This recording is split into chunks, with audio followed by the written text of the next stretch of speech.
the Imams, the scholar of Medina. According to a famous saying, he was born in Medina in 93 al-Hijrah. Devotion of Sayyidina Imam Malik to the Prophet of Allah is very popular amongst the scholars and the intellects. He used to show love to the Holy Prophet every moment of his life. Out of respect, he never rode in Medina, and he used to walk barefoot in the streets of Medina. Imam Malik's love for the Prophet of Allah was such that the Holy Prophet of Allah was mentioned in front of him. His face and complexion would change, and he bowed his head in honor whenever the name of the Prophet of Allah was mentioned. Sayyidina Imam Malik would say that not a single night passed in which I have not seen the Holy Prophet Not a single night had passed in which he was not blessed with seeing the Prophet of Allah in his dreams. What a great lover he must have been, because those people that have that thirst inside them, that love inside them, only those are the ones that are blessed to see the Prophet of Allah in their dreams. Sayyidina Imam Malik would start teaching hadith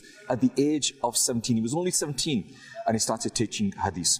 And it stated that whenever he taught a hadith of the Prophet of Allah, whenever he read out hadith, before he read out hadith, he would take a bath, he would place a seat and wear an excellent dress and fragrance, and he would come out of his room and sit on the seat respectfully.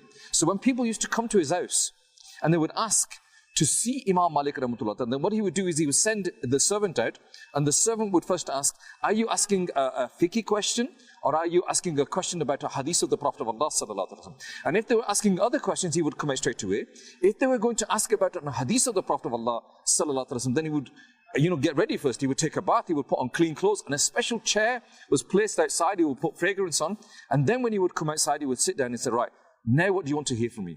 And this is the love, the preparations, the respect, the adab that he had for just the sayings of the Prophet of Allah sallallahu alaihi wasallam. So you can imagine what a true lover he was, that even just to mention a hadith, he used to do all of these things, pre-arrangements, before he would mention a hadith of the Prophet of Allah sallallahu alaihi wasallam. It stated, like I said earlier on, that he started teaching at the age of 17. His teachers would also come to him to find solutions to his problems.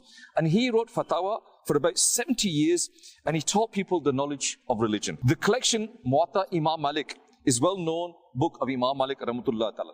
It is stated that Sayyidina Imam Malik rahmatullah ta'ala passed away in Medina in the month of Rabiul Awwal in 179 al-Hijri. He was buried near Sayyidina Ibrahim radiyallahu ta'ala, the beloved son of the Holy Prophet of Allah sallallahu ta'ala.